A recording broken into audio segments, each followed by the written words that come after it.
اس کے لیے میں اگر آپ کے سامنے رکھوں معاملہ کہ حضور صلی اللہ علیہ وسلم کے جو پہلے 10 برس ہیں، جب سے آپ کو آغاز ہوا ہے وحی کا،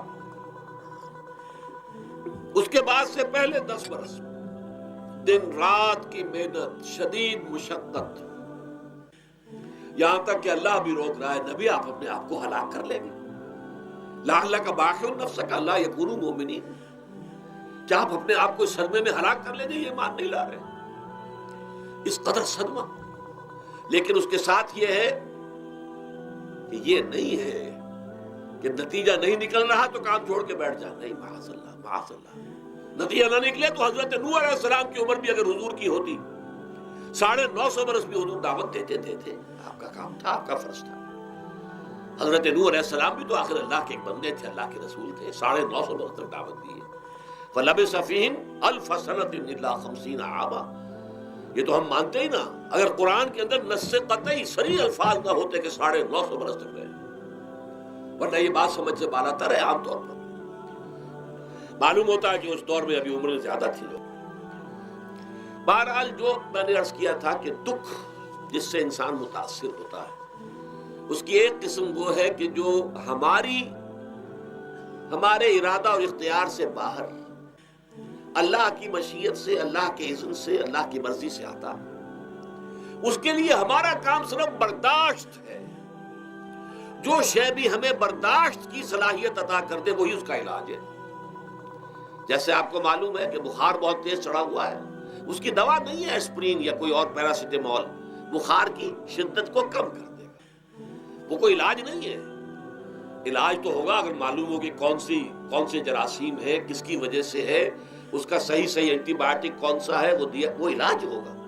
یہ علاج نہیں ہے، لیکن اس کی شدت کی کمی اور اس کے اندر جو احساس ہے جھیل جانے کا، وہ انسان کے لیے آسان ہو جاتا ہے۔ یہی مضمون آیا ہے سورہ حدید میں بھی، ما اصاب من مصیبت فی الارض ولا فی انفسکم، یہاں کھول دیا اس مضمون کو۔ میں نے عرض کیا تھا نا کہ یہ آفت سماوی بڑے پیمانے پر بھی ہو سکتی ہے، زمین میں یعنی زلزلہ آ گیا، فلڈ آ گیا، طوفان آ گیا، ولا فی انفسکم، خاص تمہاری جان میں، تمہیں بخار ہو گیا، تمہیں ٹی بی لگ گئی، تمہیں کوئی اور بیماری آ گئی، تمہیں کینسر ہو گیا، معاذ اللہ ثم معاذ اللہ، ہوتا ہے، آخر ہوتا ہے، دنیا میں انسانی زندگی کے ساتھ یہ ساری چیزیں لگی ہوئی ہیں۔ لیکن یہ چیزیں ما اصاب من مصیبت فی الارض ولا فی انفسکم، نہیں پڑتی تم پر کوئی پڑنے والی کوئی مصیبت، کوئی تکلیف، نہ پوری زمین میں بڑے پیمانے پر، نہ تمہاری جانوں میں انفرادی سطح پر، الا فی کتاب من قبل ان نبراہا، مگر یہ کہ وہ تو ایک کتاب میں، کتاب اللہ کے علم کی کتاب، ام الکتاب، اس میں پہلے سے درج موجود ہے۔ یہ الٹ اپ نہیں ہو گیا، یہ اچانک نہیں ہو گیا۔ آپ اچانک سمجھتے ہیں کہ صاحب میں تو جا رہا تھا، اچانک ٹرک نے آ کے مجھے دھکا مار دیا۔ اچانک کوئی شے یہاں نہیں ہوتی، اس کائنات میں پتہ تک نہیں ہلتا جب تک کہ اس نے رب نہ ہو۔ اچانک کا کیا سوال؟ تو در حقیقت جو ہوتا ہے وہ اللہ تعالیٰ کے علم میں پہلے سے ہے، علم کامل، ما کان وما یکون، جو کچھ ہوا جو کچھ ہوگا، مستقبل، ماضی، کل کا کل آنے واحد میں اللہ کے علم میں موجود ہے۔ لہذا یہاں اچانک کچھ نہیں ہوتا، جو بھی آیا ہے اللہ کے علم سے آیا، اور یہ پہلے سے اللہ کے علم کے اندر موجود تھا، لکھا ہوا تھا، الا فی کتاب من قبل ان نبراہا ان ذلک علی اللہ یسیر۔ یہ تمہیں تو مشکل نظر آئے گا لیکن اللہ پر بڑا آسان ہے، اللہ کا علم کامل، ما کانا ما یکون کو حاوی ہے۔ لکہ لا تاسوا علی ما فاتکم، تاکہ تم افسوس نہ کیا کرو ان چیزوں پر جو تم سے چھوٹ جائیں، جاتی رہیں، چھن جائیں۔ کوئی موقع تھا ہاتھ سے نکل گیا، کوئی دولت تھی اس پر ڈاکہ پڑ گیا، کوئی اور مصیبت ہے وہ آ گئی، کوئی عزیز فوت ہو گیا، اکلوتا بیٹا تھا فوت ہو گیا، وغیرہ وغیرہ۔ ما فاتکم، فات سے ہی فوتیدگی ہے نا، جو شے بھی نکل جائے، چلی جائے، ہاتھ سے جاتی رہے، چاہے وہ کوئی آپ کا عزیز تھا جو فوت ہو گیا تو آپ کے ہاتھ سے نکل گیا، یا کوئی مال تھا جو آپ کے قبضے سے نکل گیا، ڈاکہ پڑ گیا، چوری ہو گئی، نقصان ہو گیا کاروبار میں بہت بڑا، اس پر افسوس نہ کیا کرو۔ اگر افسوس کرو گے تو اس کا مطلب کیا ہوگا کہ تمہیں اللہ پر اعتماد نہیں ہے، یا تم سمجھتے ہو کہ اللہ کے سوا بھی کوئی ہے جو یہ کام کر سکتا۔ کائنات میں تو ایک ہی کی مرضی چلتی ہے، وہ ہے اللہ۔ لہذا اگرچہ وہ کسی کے ذریعے سے تکلیف آپ کو پہنچی ہے، کسی نے آپ کو پتھر مارا ہے، وہ پتھر ہو سکتا ہے آپ کو نہ لگتا، لگ گیا ہے تو اللہ کے فیصلے سے لگا ہے، اس کا باپ بھی نہیں پتھر مار سکتا آپ کو اگر اللہ کا اذن نہ ہو۔ لہذا آپ پتھر مارنے والے کو بھی مجرم سمجھیے، ٹھیک ہے، اس سے بھی قصاص لینے کا آپ کو حق ہے، لیکن یہ جان لیجئے کہ جو آیا ہے پتھر وہ اذن رب سے آیا ہے۔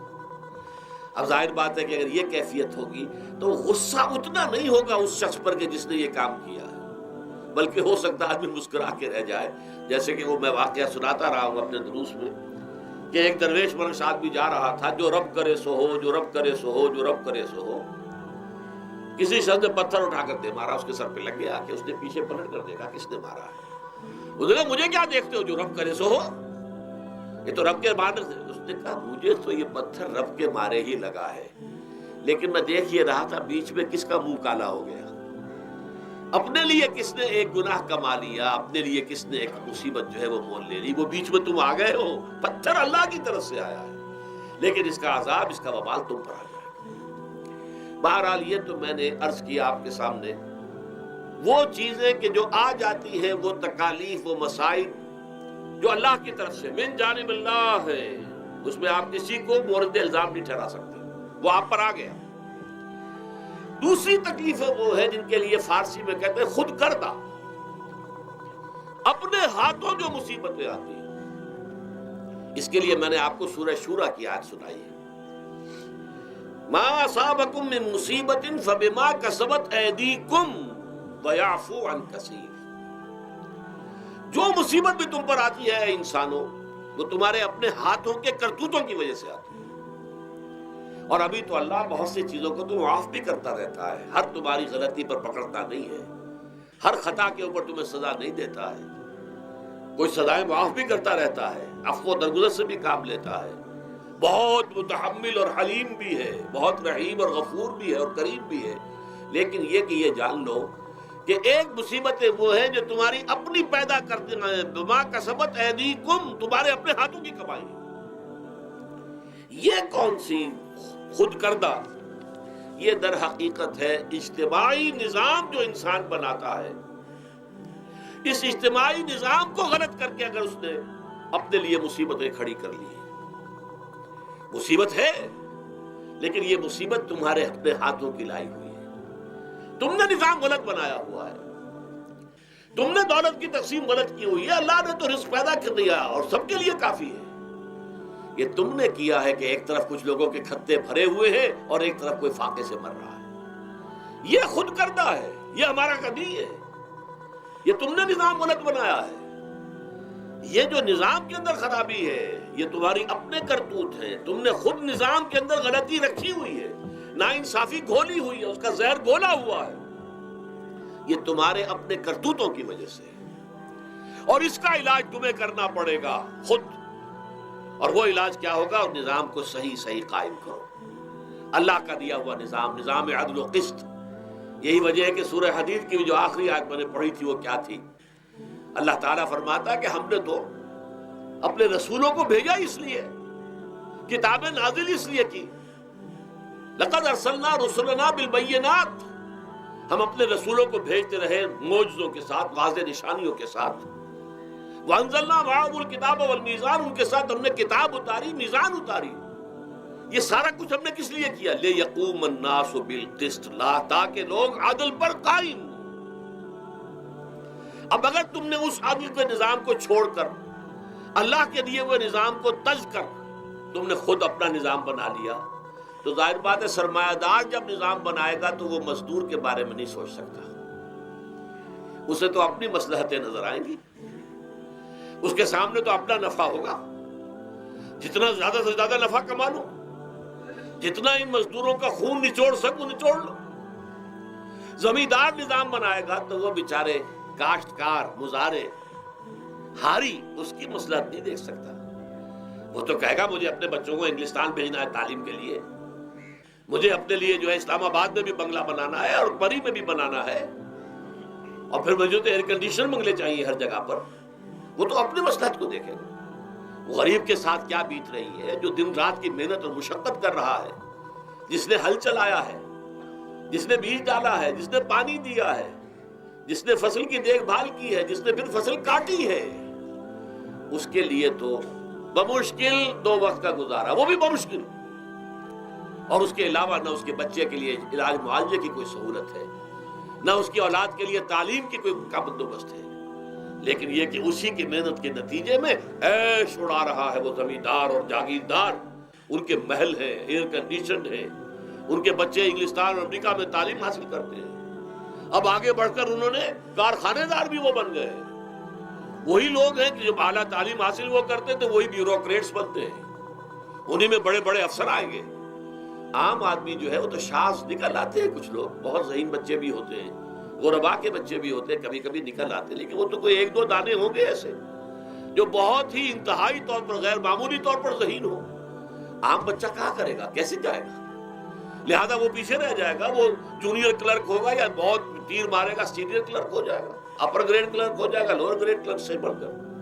اللہ اللہ خیر صلی اللہ، یہ کمشنر کون ہوں گے، ڈپٹی کمشنر کون ہوں گے، یہ تو ظاہر بات ہے اسی، سیکریٹری کون ہوں گے، یہ 22 گریڈ والے کون ہوں گے، 21 گریڈ والے کون ہوں گے، ان کی اکثریت انہی لوگوں میں سے ہوگی۔ اس حوالے سے یہ جو غلطی، یہ جو دکھ ہے، یہ دکھ تمہارا اپنا پیدا کرتا ہے، اور خود کردہ رہا علاج نہیں، اس کا علاج اور کچھ نہیں ہے جب تک کہ تم خود اپنے طرز عمل کو نہیں بدلو گے۔ اب یہ جو دکھ ہے میں اس میں سے چند کو آپ کے سامنے گنوانا چاہتا ہوں۔ دیکھیے، سب سے پہلا دکھ جو دنیا میں انسان نے خود پیدا کیا سماجی سطح پر، یہ پیدائشی طور پر نیچ ہے اور یہ پیدائشی طور پر اونچا ہے، یہ مسلی ہے اور یہ سید ہے۔ ہمارے ہاں تو پھر بھی اللہ کا فضل ہے کہ اتنا زیادہ فرق و تفاوت نہیں، ہندوؤں میں یہ شودر ہے اور یہ برہمن ہے، علم حاصل کرنا برہمن کا حق ہے، شودر کا حق ہی نہیں ہے۔ اور شودر کے کان میں اگر اشلوک بھی پڑ جائے کہیں بغیر ارادے کے، کہیں جا رہا تھا اور کہیں گیتا کے اشلوک ہو رہے تھے اس نے سن لیے، تو اس کی سزا کیا ہے؟ سیسا جو ہے اس کو پگھلا کر اور وہ اس کے کان میں ڈال دیا جائے تاکہ سماعت ہی ختم ہو جائے۔ دنیا میں یہ کس نے کیا بھائی؟ یہ خود انسان نے کیا، یہ ظلم انسان اپنے اوپر ڈھا رہا ہے، یہ اونچ نیچ اس نے خود بنائی ہے۔ ہمارے ہاں بھی ہے، اتنی نہیں ہے۔ مسلی کا کیا مقام ہے آپ کے معاشرے میں؟ سید کچھ بھی ہو، بدمعاش ہو، زانی ہو، سید ہے، اس نے تو جھک کر اس کے گوڑے کو ہاتھ لگائیں گے، لیکن یہ کہ دوسرا شخص جو ہے مسلی کتنا ہی نیک ہو، بھلا ہو، پارسا ہو، وہ برابر جو ہے چارپائی پر بھی بیٹھنے کا حقدار نہیں۔ یہ ساری اونچ نیچ ہم نے پیدا، اللہ نے نہیں کیا تھا۔ اللہ نے تمام انسانوں کو مساوی پیدا کیا۔ اللہ کے رسول یہ فرما کر گئے، لا فضل لعربی علی عجمی ولا لعجمی علی عربی ولا لأحمر علی اسود ولا لأسود علی احمر الا بالتقوی کلکم بنو آدم وآدم من تراب۔ دیکھو، کسی عرب کو کسی اجمی پر فضیلت نہیں ہے، کسی اجمی کو کسی عرب پر کوئی فضیلت نہیں ہے، کسی گورے کو کسی کالے پر فضیلت نہیں ہے، کسی کالے کو کسی گورے پر فضیلت نہیں ہے، الا بالتقوی۔ یہ اگر فضیلت ہے تقوی، کون خدا ترس زیادہ ہے، کس کے اخلاق زیادہ بلند ہے، کون نیک اور پارسا زیادہ ہے، کون لوگوں کی خدمت زیادہ کرتا ہے، اس کے اعتبار سے درجہ بلند ہوگا۔ پیدائشی طور پر تمام انسان بالکل مساوی ہے۔ پھر ہمارے معاشرے میں جو ظلم ہوتا ہے، 2 طبقات ہیں جو حضرات سورہ نساء پڑھتے ہیں، اس میں سب سے پہلے 2 طبقات جو کہ گرے ہوئے تھے اس معاشرے میں اور آج بھی گرے ہوئے، ایک یتیم اور ایک عورت۔ ان دونوں کے لیے ابتدا ہی سے سورہ نساء کے اندر جو ہے احکام آئے تو ان کے بارے میں آئے۔ یتیموں کو ان کا مال ہڑپ کر جانا، ان کو دھکے دینا۔ ارأیت الذی یکذب بالدین فذلک الذی یدعو الیتیم ولا یحض علی طعام المسکین۔ تم نے کبھی غور کیا اس شخص پر جو کہ جزا و سزا کا منکر ہے؟ وہی ہے کہ جو یتیم کو دھکے دیتا ہے۔ یتیموں پر ظلم ہوتا ہے، وہ آپ کے معاشرے میں پستے ہیں، پٹتے ہیں، ان کا کوئی والی وارث نہیں، ان کی طرف سے کوئی پوچھنے والا نہیں، کوئی بولنے والا نہیں۔ اور پھر یہ کہ اگر اس کا باپ کو مال چھوڑ گیا ہے تو وہ چچا کھا جائیں گے، کوئی اور ولی کھا جائیں گے، ختم کر دیں گے، ہڑپ کر جائیں گے۔ جس پر قرآن مجید کہتا ہے کہ ان الذین یاکلون اموال الیتاما ظلمن انما یاکلون فی بطونہم نارا، یقیناً وہ لوگ جو یتیموں کا مال ناحق ہڑپ کرتے ہیں وہ اپنے پیٹوں میں آگ کے انگارے بھر رہے ہیں۔ بس یصلون سعیرا، اور یہاں تو دنیا میں جو آگ کے انگارے ہیں وہ محسوس نہیں ہو رہے، آخرت میں ایک طرف وہ آگ کے انگارے ظاہر ہو جائیں گے جو اندر سے جلائیں گے، اور ایک طرف جہنم کی آگ باہر سے جلائے گی۔ یہ دو طرفہ جلن جو ہے ان کو برداشت کرنی پڑے گی۔ ظاہر بات ہے یہ ہمارا اپنا کیا ہوا ہے، یہ اللہ کی طرف سے نہیں ہے، یہ ہم نے نظام غلط بنایا ہے، ہم نے اتوار اپنے برے کر لیے۔ اور دوسرا طبقہ خواتین کا، عورتوں کا، سب سے بڑا ظلم اس معاشرے میں کیا ہے؟ جو بچپن ہی سے احساسات کے اوپر ایک بوجھ بن جاتا ہے بچیوں کے، کہ بیٹے کو افضل سمجھتے ہیں، بیٹی کو جو ہے گھٹیا سمجھتے ہیں۔ اس قدر ناانصافی، اس قدر ناانصافی۔ اسی باپ کے نطفے سے بیٹا بھی ہے اور بیٹی بھی ہے، اسی ماں کے رحم میں بیٹے نے بھی پرورش پائی ہے، بیٹی نے بھی پرورش۔ بعضکم من بعض، قرآن کہتا ہے تم سب ایک دوسرے میں سے ہو، کوئی فضل نہیں، کوئی گھٹیا نہیں۔ اللہ تعالیٰ نے، اللہ کے نبی نے کسی بیٹے کی پرورش پر کوئی اجر و ثواب نہیں بتایا۔ ہاں 2 یا 3 بیٹیوں کو پال پوس کر، تہذیب سکھا کر، پھر ان کی شادی کر کے ان کے گھروں میں پہنچا دیا، جنت کی ضمانت اللہ تعالیٰ دے رہا ہے۔ اور سب سے بڑی بات یہ کہ سب سے زیادہ محبوب انسان حبیب اللہ محمد ہے صلی اللہ علیہ وسلم، اور محمد کو اللہ نے بیٹے نہیں دیے، دیے بھی تو لے لیے، بیٹیاں دی، 4 بیٹیاں دی، اور کتنی محبت کرتے تھے محمد صلی اللہ علیہ وسلم کی بیٹیوں سے، خاص طور پر حضرت فاطمہ سے، وہ تو آپ سیرت میں پڑھیے کتنی محبت، کس قدر محبت، سب سے چھوٹی تھی شاید اس لیے۔ بہرحال پہلی بات تو یہ کہ بچپن ہی سے وہ دعویٰ پڑھنا شروع ہو جاتا ہے بچیوں کے ذہنوں پر کہ ہم کو گھٹیا ہیں، ہمارے بھائی بڑھیاں ہیں، ہمارے والدین جو ہیں ان سے زیادہ محبت کرتے ہیں، ہم سے نہیں کرتے۔ پھر شادی میں اکثر و بیشتر لڑکیوں کی مرضی کا کوئی خیال نہیں کیا جاتا۔ یہ ظلم ہے جو ہم کر رہے ہیں۔ لڑکی کی مرضی کے بغیر، اس کے اذن کے بغیر، اس کی اجازت کے بغیر کوئی شادی نہیں ہو سکتی۔ زبردستی وہ بھیڑ بکریاں نہیں ہے کہ جس کے ہاتھ چاہا آپ نے بیچ دیا، معاذ اللہ ثم معاذ اللہ ثم معاذ اللہ۔ یہ ضرور ہے کنواری بیٹی ہے تو اس سے صرف آپ نے پوچھا اور وہ خاموش رہی، بس یہ بھی کافی ہے۔ البتہ یہ کہ اگر کوئی سیبہ ہے جس سے پہلے نکاح ہو گیا تھا، بیوہ ہو گئی، یا پہلے شادی تھی ایک خلا لے لی، طلاق لے لی یا طلاق ہو گئی، اس کو تو کہنا پڑے گا کہ ہاں مجھے کوئی اعتراض نہیں ہے اگر میری فلاں شخص سے شادی کر دی جائے، اس کے بغیر نکاح ہو نہیں سکتی۔ پھر ان سب کے اوپر سب سے بڑا ظلم، یہ تو اللہ تعالیٰ آپ کو توفیق دے تو دوسرا رکوع سورہ نساء کا پڑھیں، کتنی تاکید کے ساتھ احکام آئے ہیں وراثت کے۔ وراثت مما قل منہ او کثر، چاہے زیادہ مال کسی نے چھوڑا ہو چاہے تھوڑا سا چھوڑا ہو، لیکن وراثت کے احکام جو ہیں ان کو نافذ کرنا ہوگا۔ نصیبا مفروضا، یہ اللہ کی طرف سے حصے ہیں جو مقرر کر دیے گئے ہیں۔ لیکن ہمارے معاشرے میں کون ہے جو بیٹیوں کو دینے کو تیار ہو اور بہنوں کو دینے کو تیار ہو؟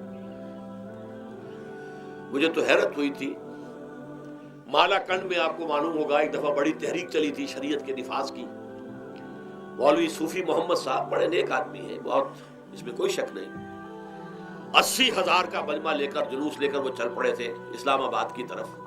جیسے ابھی اکرم آوان صاحب نے دھمکی دی تھی کہ 3 لاکھ میرے پاس ہیں، لیکن وہ 3 لاکھ میں سے وہ تو ان کے ہاں جمع جو ہوئے مشکل 5 سے 6,000 آدمی جمع ہوا تھا کل، لیکن یہ تو 80,000 کو مالا کنڈ سے لے کر اور دریائے اٹک تک تو پہنچ گیا تھا اللہ کا بندہ، 80,000 کا قافلہ وہاں روکا گیا۔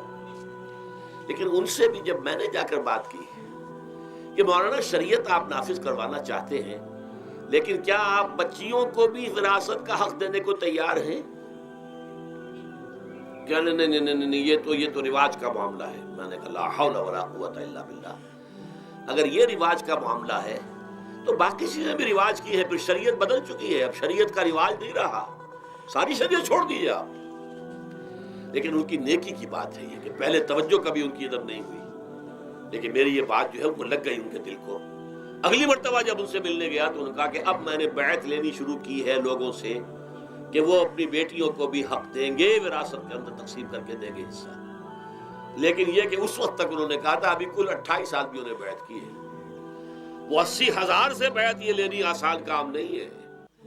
80,000 کو جوش دلا کر شریعت کے نام پر لا کر ٹکرا دینا یہ آسان کام ہے، لیکن 80,000 سے یہ بیعت لینا کہ پورے شریعت پر عمل کریں گے یہ بہت مشکل ہے. یہی تو وجہ ہے ہمارا قافلہ اگر سست گام ہے تو کیوں ہے؟ ہم یہ کہتے ہیں کہ پہلے میدان میں آنے سے پہلے اپنی ذات پر اپنے گھر میں دین نافذ کرو پھر باہر نکلو.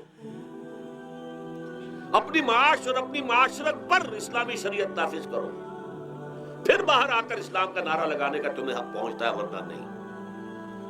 اگر تمہاری اپنی ذات پر دین نافذ نہیں، چہرے پر 12 بجے ہوئے ہو، اللہ تعالیٰ کی نبی کی سنت کا کہیں آثار دور دور تک نظر نہ آ رہے ہو، روزانہ پھاوڑا چلا رہا ہو آدمی نبی کی سنت کے اوپر شیو کر رہا ہو، اور پھر وہ کہے میں اسلام چاہتا ہوں. بھائی اللہ کے بندے پہلے ذرا یہ کمی پوری کر لے. اور اگر تیرے کاروبار میں کوئی حرام شے ہے، تیری معاش میں کوئی حرام شے ہے، کوئی سودی معاملہ کیا، ختم کر اس کو. اللہ کے بندے بینک کی سروس کر رہا ہے، چھوڑ اس کو. اگر یہ کام کر لو، بے پردگی اختیار کی ہوئی ہے. اللہ نے تو پردہ سکھایا ہے، اللہ کے نبی نے پردہ سکھایا ہے، شریعت اسلامی نے پردہ رکھا ہے. مردوں اور عورتوں کا اختلاط پسند نہیں ہے. اس پر عمل کرو پھر آنا میدان میں، پھر دوسروں کی غلطی جو ہے بتانا اس کو کہ یہ تم غلط کر رہے ہو، مشرف تم یہ کر رہے ہو غلط کر رہے ہو، فلاں تم یہ کر رہے ہو غلط کر رہے ہو، نواز شریف تم یہ کر رہے ہو غلط کر رہے ہو. لیکن یہ ہے کہ اس سے پہلے اپنے اوپر. اس لیے میں نے آپ کو بتا دیا وہ واقعہ کہ انہوں نے بتایا، بعد میں اور بھی آگے ہوں گے انشاءاللہ مجھے امید ہے. لیکن جب میں ملا تھا تو انہوں نے کہا تھا ابھی صرف 28 آدمیوں نے بیعت کی. بہرحال عورتوں کا ایک حق ہے جو حضور نے بیان فرمایا اور قرآن مجید نے بیان کیا، عاشروہن بالمعروف. عورت کا اکرام ہو، بیٹی کی حیثیت سے بھی، بہن کی حیثیت سے بھی، بیوی کی حیثیت سے بھی، اور ماں کی حیثیت سے تو سمجھو کہ جنت جو ہے وہ ماں کے قدموں تلے ہے. الجنت تحت اقدام الامہات فرمان ہے محمد رسول اللہ صلی اللہ علیہ وسلم کا. لہذا اکرام، عورت کا اکرام، عورت کی عزت، بیٹی کی حیثیت سے بھی، بہن کی حیثیت سے بھی، بیوی کی حیثیت سے بھی، اور ماں کی حیثیت سے بھی. عاشروہن بالمعروف، اپنی بیویوں کے ساتھ رہو بڑے طریقے پر، نیک طریقے پر، اچھے طریقے پر. حضور نے یہاں تک فرمایا خیارکم خیارکم لأہلیکم وانا خیرکم لأہلی. دیکھو مسلمانوں، اے میرے صحابیوں، تم میں سے بہتر لوگ وہ ہیں جو اپنے گھر والوں کے حق میں بہتر ہیں، نرمی کرتے ہیں. عورت کے بارے میں یہ بھی فرمایا، ایک مرتبہ سواری تیز دوڑا رہے تھے جو بھی اونٹ کو لے کے جانے والے تھے، جبکہ ہودج میں کچھ خواتین سوار تھیں. حضور نے فرمایا دیکھو نا یہ نگینے ہیں جو سوار ہیں، ان کو زیادہ دھکے نہ لگواؤ تیز تیز اونٹ چلا کر. ان کے ساتھ نرمی ہو، ان کے ساتھ نیکی کی جائے، ان کے احساسات کا خیال رکھا جائے، ان کے ساتھ زیادتی نہ ہو. مار پیٹ کا کیا سوال، معاذ اللہ ثم معاذ اللہ. ان کے ساتھ جو ہے عاشروہن بالمعروف، بھلے طریقے پر گزارا کرو. یہاں تک فرمایا ہو سکتا ہے کہ کسی وجہ سے تمہاری بیوی جو ہے تمہاری نگاہوں سے گر جائے، اب آپ کے دل میں اتنی محبت نہیں رہی، لیکن اللہ فرماتا ہے دیکھو ہو سکتا ہے کہ اس میں کوئی پہلو ایسا ہو، تلاش کرو کوئی پہلو ایسا ہو بہتری کا کہ جس کی وجہ سے تلاش کر کے اس کو اپنی نگاہوں میں مرکوز کر لو، تاکہ اس کے تمہارے دل میں اس کے لیے محبت دوبارہ اثر نہ ہو.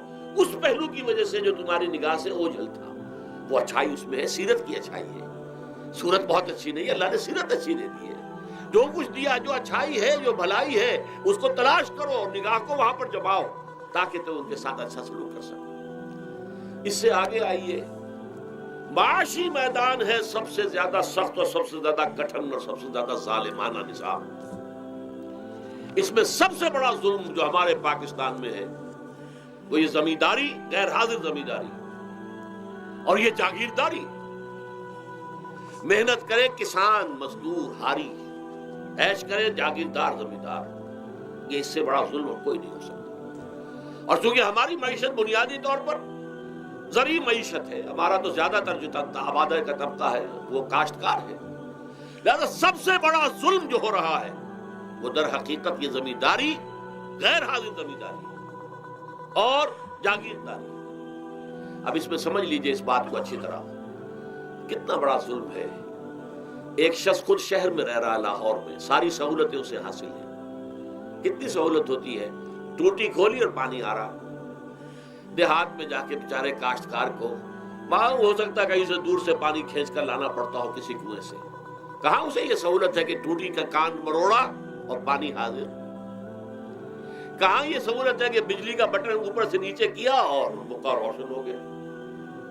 یہ ساری سہولتیں بھی لے رہا ہے اور وہ تنخواہ بھی لے رہا ہے کوئی، یا کوئی کاروبار بھی کر رہا ہے، اور ایک زمین اس کے پاس ہے، فلاں ضلع میں میرا رقبہ ہے، اس رقبے پر جو کاشت کر رہا ہے آ کر اس کی کمائی میں سے، اس کی فصل میں سے آدھا بٹا کر لے جاتا ہے۔ کیا حق پہنچتا ہے اسے؟ یہ مزارعت جو ہمارے ہاں جس کو جائز قرار دے دیا گیا، یہ دور ملوکیت میں جائز قرار دیا گیا۔ بادشاہت جو ہے وہ چلتی تھی، جیسے آپ نے کن کھجورا دیکھا ہے نا، اس کے بہت سی ٹانگیں ہوتی ہیں، کن کھجورے کی کتنے پاؤں ہوتے ہیں؟ سینکڑوں۔ ایسے ہی بادشاہوں کے یہ پاؤں ہوتے تھے، جاگیردار، 3000 منصبدار، 5000 منصبدار، 20,000 منصبدار، 30,000 منصبدار، یہ جاگیردار، بڑے بڑے علاقے ان کے پاس ہیں۔ اب ظاہر بات ہے کہ وہ خود تو کاشت نہیں کر سکتے، انہیں تو مزارع چاہیے، لہذا مزارعت کے جائز ہونے کا فتویٰ دیا گیا۔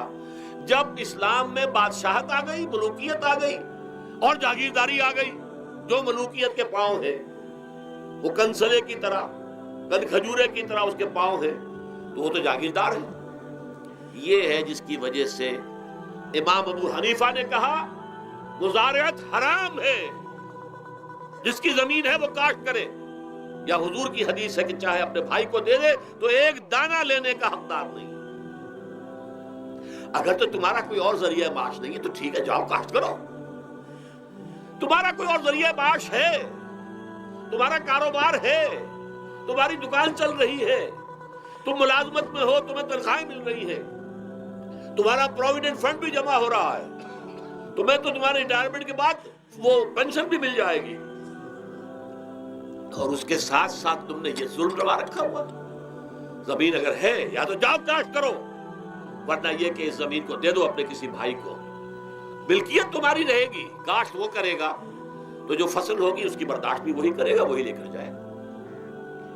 یہ فتویٰ ہے امام اعظم امام ابو حنیفہ رحمۃ اللہ علیہ کا، یہی فتویٰ ہے امام مالک، امام دار الحجرہ، امام مدینہ، امام مالک رحمۃ اللہ علیہ کا، دونوں کا فتویٰ یہ، اور عظیم ترین یہی دو ہیں، اولین بھی یہی دو ہیں، عظیم ترین بھی یہی دو ہیں۔ امام شافعی بھی شاگرد ہیں امام مالک کے، امام احمد ابن حنبل شاگرد ہیں امام شافعی کے۔ ٹاپ پر کون ہے؟ امام ابو حنیفہ، ان کے شاگردوں میں قاضی ابو یوسف اور امام محمد امام ظفر، ادھر امام مالک، ان کے شاگردوں میں پھر امام شافعی، پھر ان کے شاگرد امام احمد ابن حنبل۔ ٹاپ پر دونوں یہ کہہ رہے ہیں کہ حرام، مزارعت حرام، جس کی زمین ہے خود کاشت کرے، یا یہ ہے کہ خود کاشت نہیں کر سکتا تو اپنے بھائی کو دے دے، بس ٹھیک ہے، اس میں سے کوئی حصہ لینے کا وہ حقدار نہیں ہے۔ جو محنت کرے، جو خون پسینہ اپنا لگائے، وہی اس سے ساری جو ہے آمدنی اس کو حاصل ہونی چاہیے۔ یہ مجھے حال ہی میں، یہ آپ کے علم میں ہونا چاہیے، یہ فتویٰ دیا ہے قاضی ابو یوسف اور امام محمد نے، مزارعت حلال ہے، جائز ہے، شرطیں لگائی انہوں نے کہ بیج بھی زمیندار دے، کوئی جانور وغیرہ ہے تو وہ بھی زمیندار کا ہو، اگر کوئی ٹریکٹر ہے تو اس کی بھی پیمنٹ جو ہے زمیندار کرے، یہ ہے شرطیں، یعنی اس کا کوشش کی ہے کہ اس جاگیرداری کا ڈنک جو ہے کم ہو جائے، اس مزارعت کے اندر جو مضرت ہے وہ کم ہو جائے، لیکن یہ کہ اصلاً اسے جائز قرار دے دیا۔ ہمارے ہاں کون شرطوں کو کون دیکھتا ہے، آداب کو کون دیکھتا ہے، قواعد و ضوابط کو کون، ہنیئن مریا، جیسے کہ ماں کا دودھ پیتے ہیں ایسے ہی یہ مزارعت کی جو آمدنی ہے اس کو کھا رہے ہیں، حرام ہے، حرام ہے، حرام۔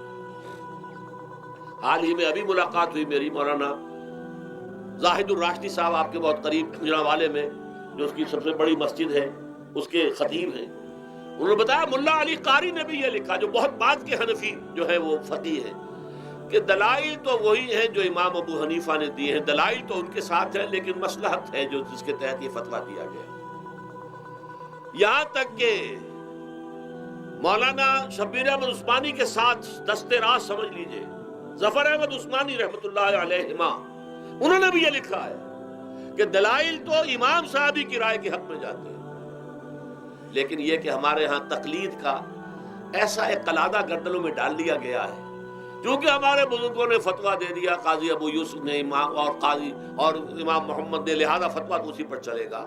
میں نے ان سے بات کی ان کا ڈٹ کر، میں نے کہا میدان میں آئیے نا، کام کیجئے، جب تک یہ مزارعت ختم نہیں ہوتی ہے، جب تک جاگیرداری اور زمینداری ختم نہیں ہوتی ہے، اس ملک میں کوئی سیاست صحیح آ ہی نہیں سکتی۔ یہ سیاست تو وڈیروں کا، جاگیرداروں کا، بڑے بڑے زمینداروں کا کھیل ہے۔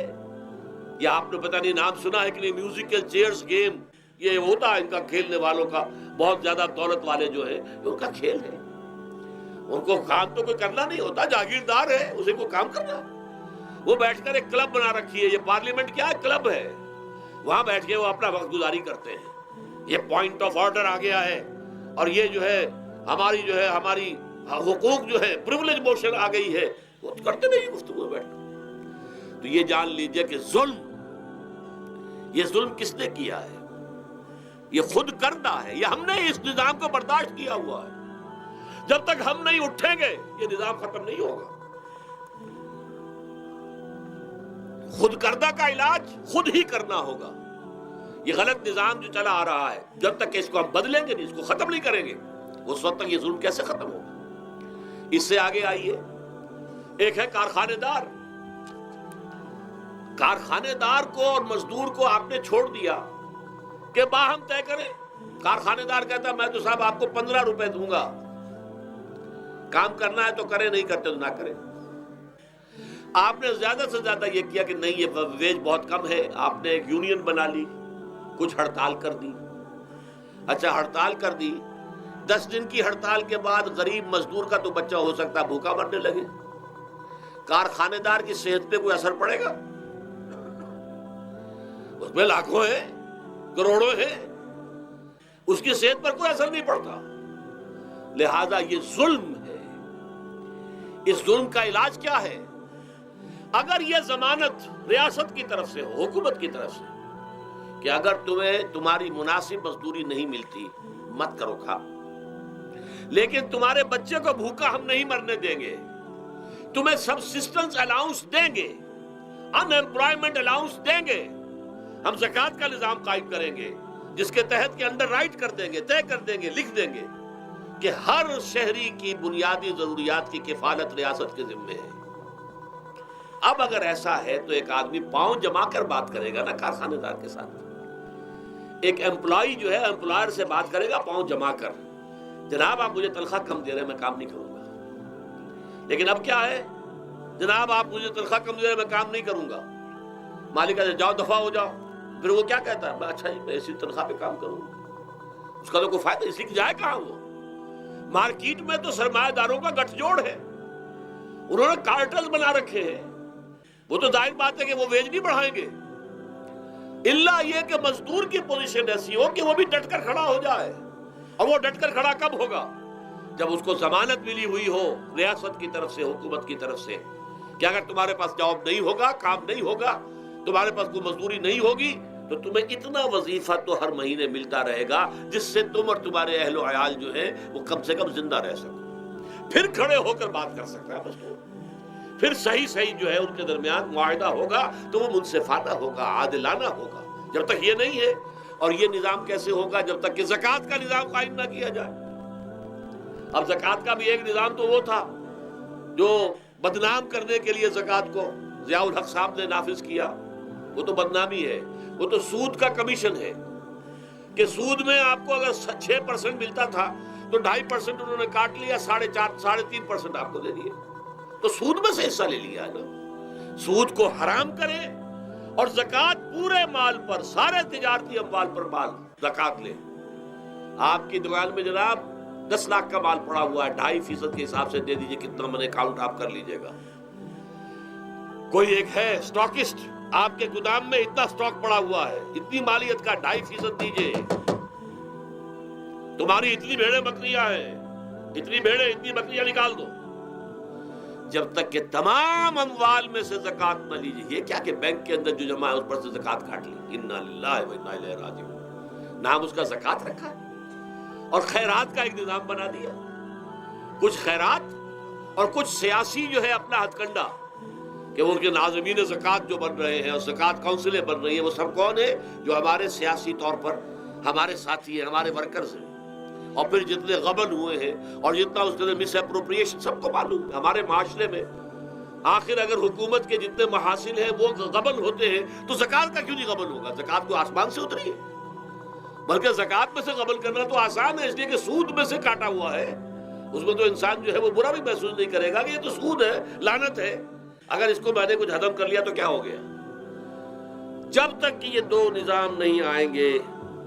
اور تیسرے یہ کہ سود کے ذریعے سے جب تک کہ یہ ظلم، سود کا نتیجہ کیا نکلتا ہے؟ اصل میں ہمارے عام آدمی سمجھتے ہیں سود کہ اچھا ہے جی، کیا ہے، ایک آدمی نے پیسے جمع کرائے ہیں، اب اسے ہر مہینے اتنا پیسہ مل رہا ہے.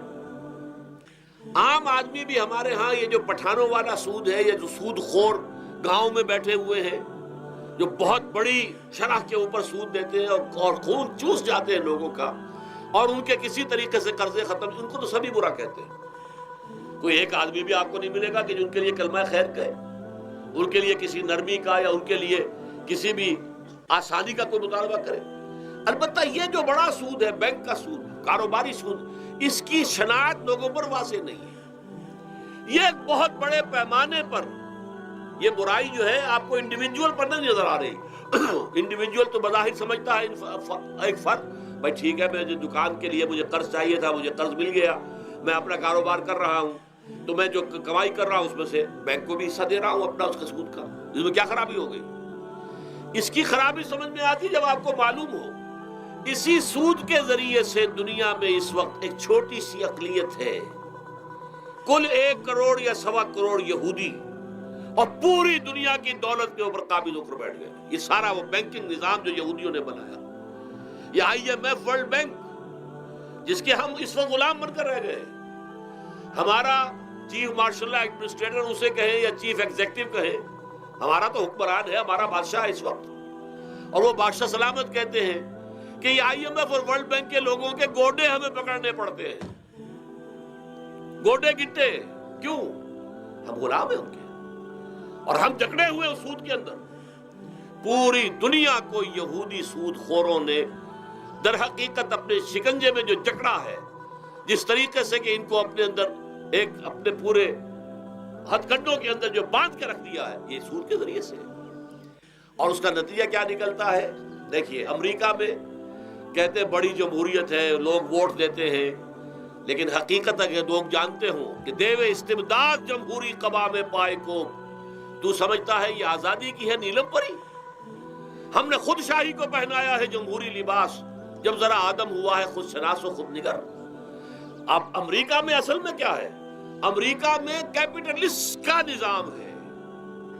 یہ حکومت کس کی ہے؟ سرمایہ داروں کی ہے. جو کروڑ پتی نہ ہو وہ الیکشن نہیں لڑ سکتا، اور کروڑ پتی جو ہے اپنے پیسے کی بدولت وہ صحافیوں کو خرید لے گا، ٹیلی ویژن چینلز خرید لے گا، وہ لوگوں کے ذہنوں پر چھا جائے گا، آ جائے گا. یہ گورنمنٹ آف دی کیپٹلسٹ ہے، ناٹ عوام. یہ دھوکہ ہے، فریب ہے سرمایہ داروں کا. وہاں وہ جاگیردار اس طرح کے نہیں ہیں، سرمایہ دار ہیں. وہاں جاگیرداری کی وہ حیثیت نہیں رہی، اس لیے کہ ان کے تحت آدمی نہیں ہوتے. وہ تو اگر بڑے بڑے رینچ ہیں، بڑے بڑے اگر فارم ہیں، تو وہاں بھی آپ کو معلوم ہے کہ چونکہ مشینوں کے ذریعے سے بوائی بھی ہو رہی ہے اور ہل بھی چل رہا ہے مشینوں سے، بوائی بھی مشینوں سے، کٹائی بھی مشینوں سے، تو زیادہ انسان کی ضرورت ہی نہیں رہی. لہذا وہ سیاسی نظام وہ نہیں ہے جو یہاں کا ہے، لیکن وہ زمیندار بھی وہاں کا کیپٹلسٹ ہے، نظام کیپٹلسٹ کا ہے.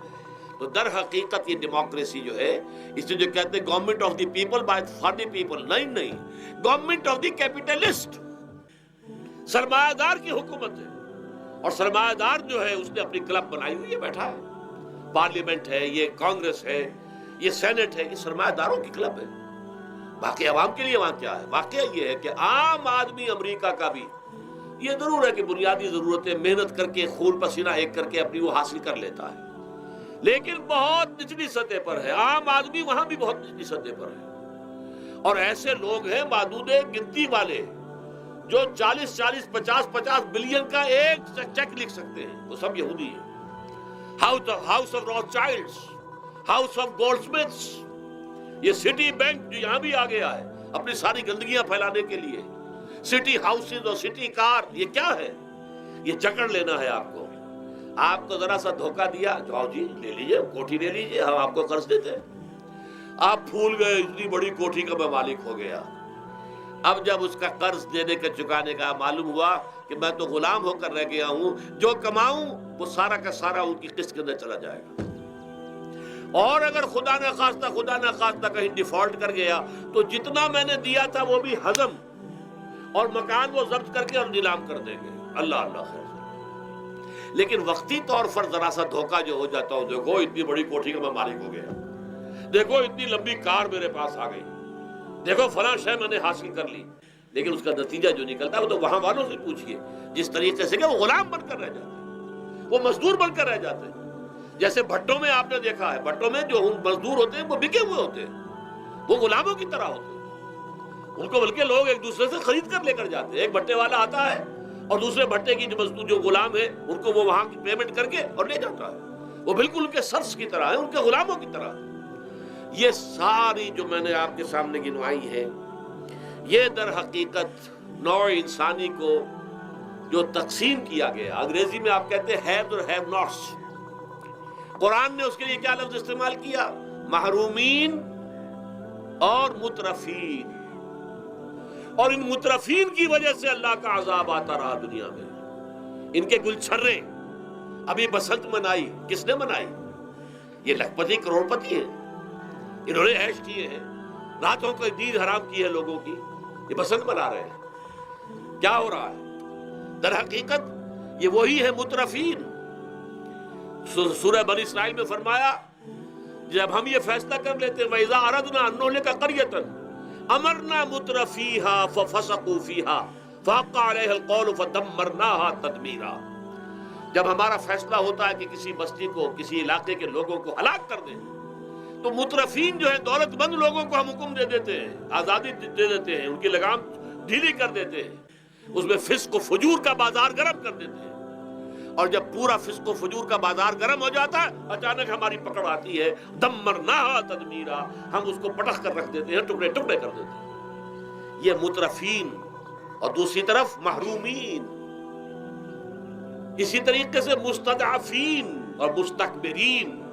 ایک طرف مستکبرین ہے، ہاٹی پیپل، جو کہ پارلیمنٹ میں جاتے ہیں، جو جاتے ہیں سینٹ کے اندر بیٹھتے ہیں، جن کا ایک طبقہ ہے، وہ ایک علیحدہ ہی ہے، ان کی سوسائٹی علیحدہ ہے، ان کے تہوار علیحدہ ہے۔ نیو ایئرز نائٹ پر جو کچھ یہ کرتے ہیں بدماشیاں، اس کا ذرا سا آپ کو اندازہ بہرحال دیہات کے رہنے والوں کو نہیں ہے۔ لاہور اور کراچی کے لوگوں سے پوچھئے کیا ہوتا ہے، اسلام آباد کے لوگوں سے پوچھئے، پشاور اور کوئٹے کے لوگوں سے پوچھئے۔ یہ سب در حقیقت مستضعفین ایک طرف، مستکبرین دوسری طرف، محرومین ایک طرف اور مترفین ایک طرف، یہ سوسائٹی کو تقسیم کر کے، اور پھر تقسیم کرو اور راج کرو، ڈیوائیڈ اینڈ رول۔ یہ آپس میں ٹکرائیں گے، آپس میں لڑیں گے، تم ان سب کے اوپر حکومت کرو۔ اب ظاہر بات ہے کہ اس کا علاج میں نے عرض کیا تھا نا کہ پہلے قسم کے دکھ تو وہ ہیں جو من جانب اللہ آتے ہیں، اس کا تو سوائے برداشت کے کوئی مادہ نہیں، کوئی اس کا اور ہمارے پاس چارہ نہیں۔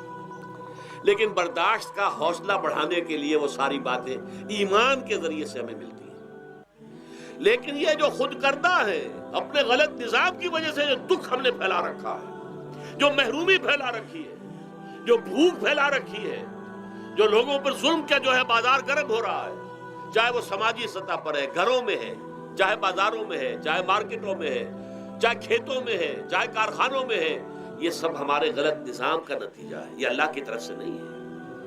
وَمَا أَصَابَكُم مِّن مُّصِيبَةٍ فَبِمَا كَسَبَتْ أَيْدِيكُمْ، یہ تمہارے اپنے ہاتھوں کی کمائی ہے، تمہارے اپنے ہاتھوں کے کرتوت ہیں، تم نے غلط نظام کو قبول کیا ہوا ہے۔ اب اس کا علاج کیا ہوگا؟ اب علاج ایسے ہوگا جد و جہد کے ذریعے سے اس نظام کو ختم کیا جائے۔ اس لیے کہ یہ تو میں نے آپ کے سامنے بیماری کا بیان کر دیا ہے، علاج کیا ہے انشاءاللہ اس کے بارے میں گفتگو جو ہے وہ پرسوں ہوگی 11 بجے دن، اقول قولی ھذا واستغفر اللہ لی ولکم ولسائر المسلمین والمسلمات.